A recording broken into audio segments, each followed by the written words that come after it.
Todas as noites, há milhares de anos, a humanidade observa exatamente o mesmo espetáculo. O Sol nasce no leste, cruza lentamente o céu e desaparece no oeste. Quando chega a noite, as estrelas parecem girar ao redor da Terra, como se todo o universo estivesse executando uma enorme dança em nossa volta. É tão convincente que, se você nunca tivesse estudado astronomia, provavelmente chegaria à mesma conclusão que nossos antepassados chegaram naturalmente. A Terra está parada e tudo gira ao seu redor. Durante quase 15 séculos, essa não foi apenas uma ideia aceita, foi o modelo científico mais sofisticado já construído para explicar o céu. Com ele era possível prever eclipses, calcular calendários, orientar navegadores e estimar a posição dos planetas com uma precisão surpreendente para a época. E mesmo assim, esse modelo estava errado. Mas talvez essa nem seja a parte mais interessante dessa história. A verdadeira pergunta é outra: como uma teoria equivocada conseguiu sobreviver por quase 1500 anos? Será que ninguém percebeu o erro? Ou será que as evidências disponíveis realmente apontavam naquela direção?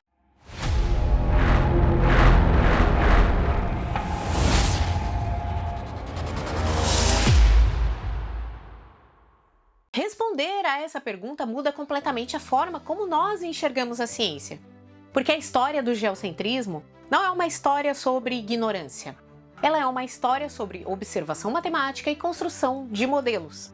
Na verdade, se estivéssemos vivendo há 2000 anos, provavelmente acreditaríamos exatamente na mesma coisa. E existe um motivo muito simples para isso. Sem telescópios, sem satélites, sem fotografias a partir do espaço, tudo que existia eram os olhos humanos, e olhando apenas para o céu, praticamente tudo parecia obedecer a um padrão perfeito. O Sol seguia sempre o mesmo caminho, a Lua mudava de fase regularmente, as estrelas permaneciam praticamente nas mesmas posições umas em relação às outras, ano após ano. Pareciam presas a uma gigantesca esfera invisível girando ao redor da Terra.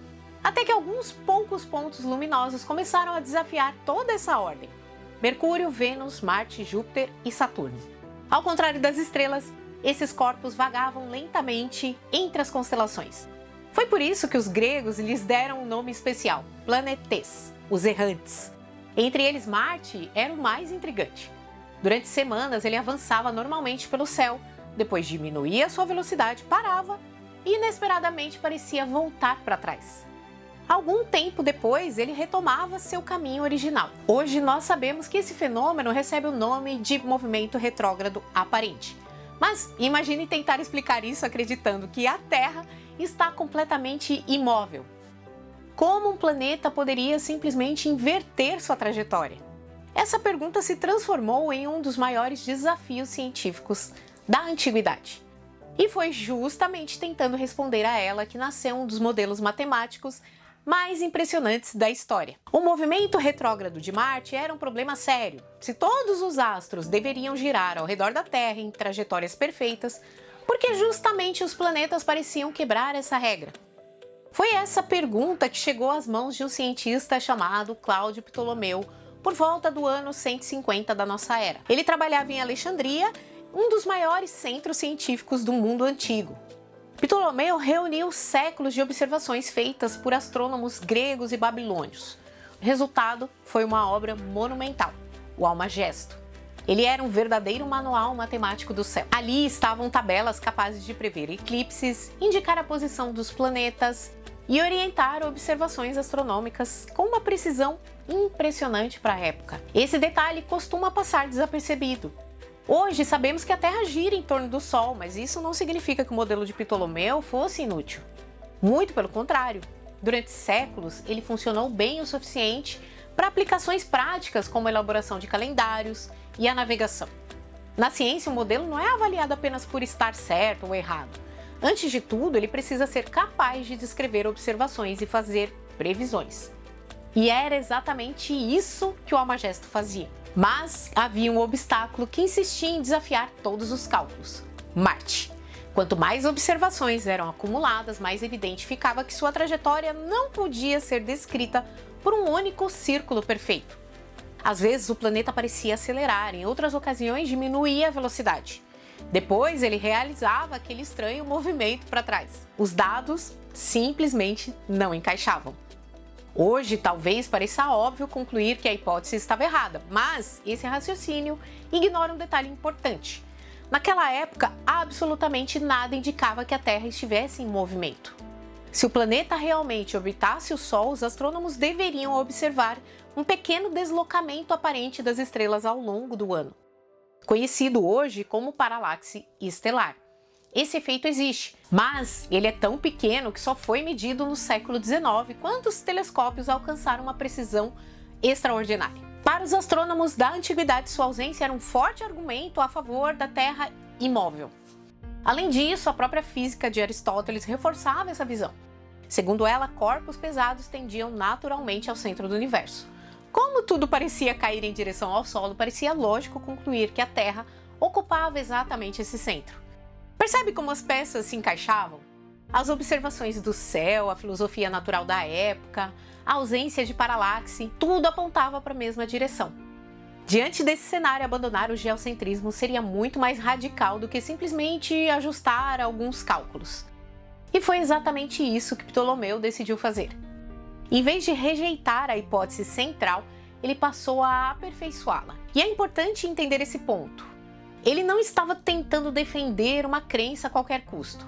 Ele fazia exatamente o que qualquer cientista moderno faria diante de pequenas divergências entre teoria e observação. Ele construía um modelo, comparava suas previsões com os dados e corrigia aquilo que não funcionava. Testava novamente, repetia o processo e durante muito tempo essa estratégia deu resultado. Mas havia um preço. Cada nova observação exigia um pequeno ajuste. Depois outro e mais outro. Pouco a pouco, o modelo que havia começado elegante começou a se transformar em uma construção matemática cada vez mais complexa. Para manter a Terra no centro do universo, Ptolomeu precisou imaginar algo extraordinariamente engenhoso. Os planetas não girariam apenas em um círculo, eles girariam em círculos sobre outros círculos. Essa solução parecia resolver praticamente todos os problemas, mas, sem perceber, Ptolomeu havia criado um sistema que ficaria cada vez mais difícil de sustentar. E esses círculos extras receberiam um nome que tornaria famoso na história da ciência: os epiciclos. Imagine que você pudesse mostrar a Ptolomeu uma animação moderna do sistema solar vista do espaço. Em poucos segundos, ele entenderia por que Marte parece andar para trás. Não porque o planeta realmente inverta seu movimento, mas porque a própria Terra também está viajando ao redor do Sol. Quando o nosso planeta ultrapassa Marte durante sua órbita, acontece um efeito muito parecido com o de um carro ultrapassando outro na estrada. Por alguns instantes, o veículo mais lento parece recuar, embora continue seguindo para frente.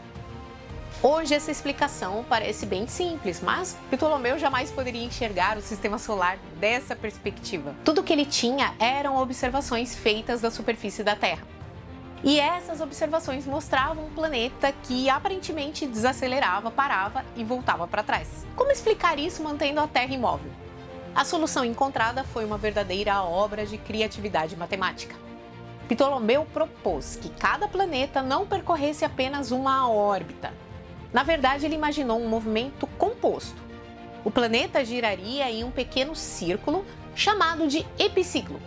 Ao mesmo tempo, o centro desse pequeno círculo se moveria sobre outro círculo maior, conhecido como deferente, cujo centro permanecia próximo da Terra. À primeira vista parece complicado, mas essa combinação de movimentos reproduzia com grande precisão o estranho comportamento observado do céu. E funcionava. As previsões melhoraram significativamente.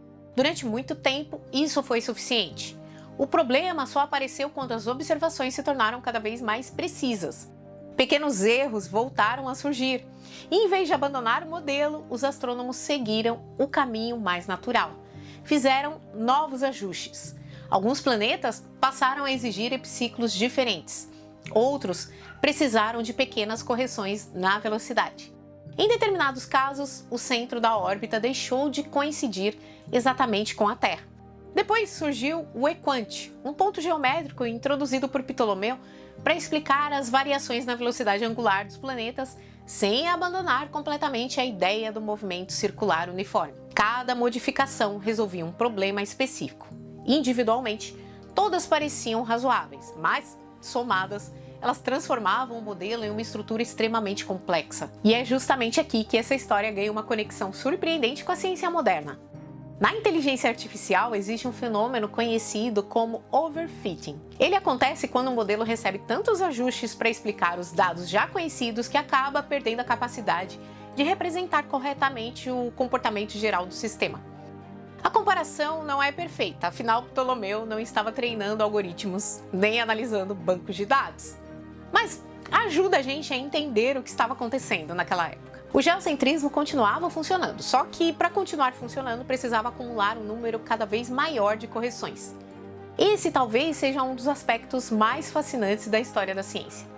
Modelos bem-sucedidos raramente são abandonados diante da primeira inconsistência. Eles costumam ser refinados inúmeras vezes. O desafio está em reconhecer o momento em que esses refinamentos deixam de revelar a natureza e passam apenas a esconder um problema mais profundo. Foi exatamente isso que começou a acontecer com o sistema de Ptolomeu.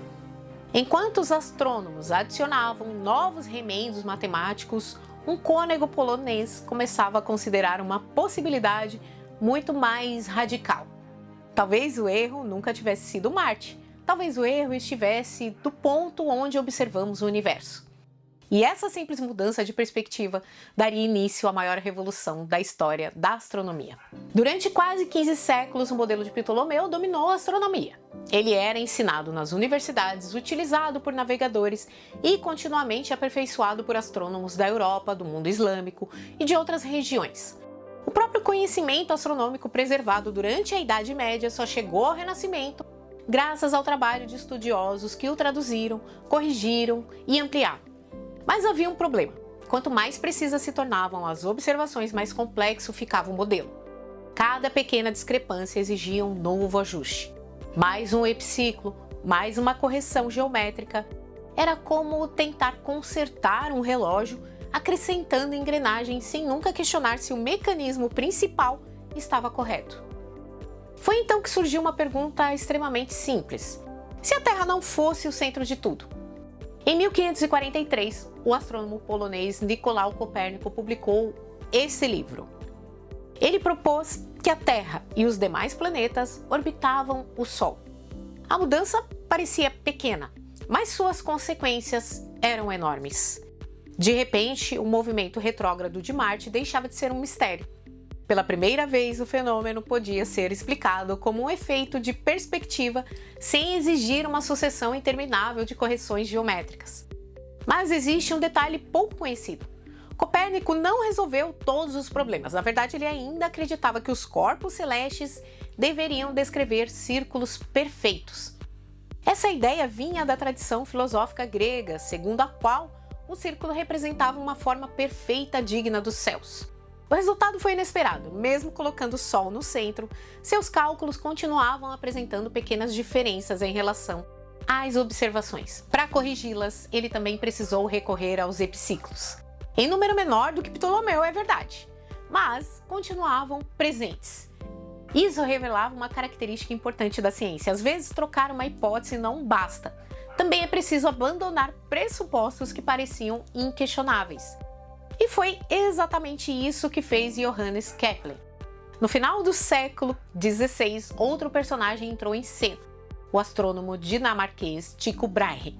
Décadas antes da invenção do telescópio, Tycho construiu os instrumentos de observação mais precisos já produzidos até então. Durante mais de 20 anos, ele mediu a posição dos planetas noite após noite, acumulando um conjunto de dados sem precedentes. Quando morreu, deixou esse tesouro científico para seu assistente, Johannes Kepler. A missão parecia simples: encontrar uma fórmula matemática capaz de reproduzir aquelas observações. Mas havia um problema: os dados simplesmente se recusavam a obedecer aos círculos perfeitos. Durante anos, Kepler tentou salvar essa ideia. Mudou centros de órbita, alterou velocidades, testou diferentes combinações de círculos. Nada funcionava. Sempre restava um pequeno erro. Apenas 8 minutos de arco. Um desvio tão pequeno que muitos astrônomos o considerariam irrelevante. Kepler fez exatamente o contrário. ele escreveu que preferia abandonar toda uma teoria do que ignorar aqueles 8 minutos de arco. Essa decisão mudou a história da ciência. Depois de inúmeros cálculos, Kepler chegou a uma conclusão revolucionária. Talvez os planetas nunca tivessem se movido em círculos. Talvez suas órbitas fossem elipses. Uma elipse se parece com um círculo levemente achatado. Ela possui 2 focos e o Sol ocupa apenas um deles. Pode parecer uma diferença pequena, mas foi uma das maiores rupturas intelectuais da história. Pela primeira vez, a astronomia deixava de seguir um ideal filosófico de perfeição para seguir rigorosamente aquilo que os dados mostravam. As órbitas elípticas explicavam naturalmente as posições dos planetas com muito mais precisão e praticamente eliminavam a necessidade dos inúmeros remendos matemáticos acumulados ao longo dos séculos. Pouco tempo depois, Kepler organizou suas descobertas nas 3 leis do movimento planetário. Mas ainda faltava responder uma pergunta fundamental: por que os planetas se moviam dessa maneira? A resposta viria algumas décadas depois, quando Isaac Newton demonstrou que uma única força, a gravitação universal, era suficiente para explicar tanto a queda de uma maçã quanto a órbita dos planetas. A astronomia deixava de apenas descrever os movimentos celestes. Finalmente, ela começava a explicar sua causa. Mas talvez a maior revolução não tenha sido descobrir que a Terra gira em torno do Sol. Foi perceber que até as ideias mais elegantes precisam ceder quando entram em conflito com as evidências. E essa continua sendo uma das regras mais importantes da ciência até hoje. Bom, depois de conhecer toda essa história, é fácil cair em uma conclusão precipitada. Se o geocentrismo estava errado, então a ciência vive errando. Mas essa interpretação perde justamente o ponto mais importante. O modelo de Ptolomeu não permaneceu em uso durante quase 15 séculos porque as pessoas ignoravam as evidências. Ele sobreviveu porque era a melhor explicação disponível para os dados observados naquele momento. Uma teoria não é abandonada simplesmente porque apresenta pequenas limitações. Ela continua sendo utilizada enquanto consegue explicar os fenômenos conhecidos e também fazer previsões confiáveis. Foi exatamente isso que aconteceu com o geocentrismo. Durante séculos, ele permitiu calcular eclipses, prever a posição dos planetas e organizar calendários com precisão suficiente para as necessidades da época. O problema não era que o modelo tivesse deixado de funcionar. O problema era que outro modelo começou a explicar as mesmas observações de formas mais simples e precisa. Esse tipo de mudança acontece diversas vezes ao longo da história da ciência. Isaac Newton, por exemplo, descreveu a gravitação com enorme sucesso. Até hoje, suas equações continuam sendo utilizadas para calcular a trajetória de satélites, enviar sondas ao espaço e projetar pontes e edifícios. No entanto, no início do século XX, Albert Einstein mostrou que a gravidade podia ser compreendida de maneira ainda mais profunda, como consequência da curvatura do espaço-tempo. Isso significa que Newton estava errado? Não, significa apenas que sua teoria possui um domínio de validade. Quando trabalhamos com velocidades muito inferiores à da luz e campos gravitacionais relativamente fracos, as equações de Newton continuam oferecendo resultados extremamente precisos. Einstein não destruiu o trabalho de Newton. Ele mostrou que existia uma descrição mais abrangente da mesma realidade. Foi exatamente isso que aconteceu séculos antes com Ptolomeu. Na ciência, novas teorias raramente apagam completamente as antigas. Na maioria das vezes, elas incorporam aquilo que funcionava e ampliam seus limites. Essa talvez seja uma das maiores diferenças entre a ciência e um sistema baseado em dogmas. Nenhuma teoria científica é considerada definitiva. Ela permanece válida enquanto continuar sendo a melhor explicação sustentada pelas evidências. E isso nos leva a uma pergunta fascinante. Será que existe algum geocentrismo escondido na ciência atual? A resposta exige cuidado. Hoje ainda existem grandes mistérios em aberto. Não sabemos do que é feita a matéria escura, também não compreendemos a natureza da energia escura responsável pela expansão acelerada do universo. Além disso, a relatividade geral e a mecânica quântica, duas das teorias mais bem-sucedidas da física, ainda não foram unificadas em uma única descrição da natureza. Esses problemas mostram que nossa compreensão do universo continua incompleta. Mas reconhecer lacunas não significa concluir que todo conhecimento científico está prestes a desmoronar. Muito pelo contrário, as teorias atuais são sustentadas por um volume gigantesco de evidências independentes e acumuladas ao longo de décadas. Em alguns casos, de séculos. Se um dia elas forem substituídas, será porque outra explicação conseguirá fazer algo ainda melhor. Explicar mais fenômenos, prever novos resultados e resistir a testes cada vez mais rigorosos. Isaac Newton escreveu uma frase que atravessou os séculos: "Se vi mais longe, foi por estar sobre os ombros de gigantes." Esses gigantes não eram infalíveis e justamente por isso fizeram a ciência avançar. Graças a essa disposição, deixamos para trás um universo formado por esferas cristalinas e passamos a compreender as galáxias, buracos negros, ondas gravitacionais e milhares de planetas orbitando outras estrelas. Da próxima vez que você observar Marte brilhando no céu, lembre-se de que aquele pequeno ponto avermelhado mudou completamente a história da ciência. Ele obrigou gerações de astrônomos a confrontarem aquilo que parecia óbvio. Mostrou que a intuição pode enganar e revelou uma das características mais extraordinárias da ciência. Ela não avança porque nunca erra, ela avança porque está sempre disposta a revisar suas próprias conclusões diante de evidências melhores. Se esse vídeo mudou a forma como você enxerga a história da astronomia, compartilhe com alguém que acredita que a ciência evolui apenas por meio de grandes descobertas. Muitas vezes, os maiores avanços começam com uma pequena observação, que ninguém conseguiu explicar. Bom, agora eu quero saber a sua opinião.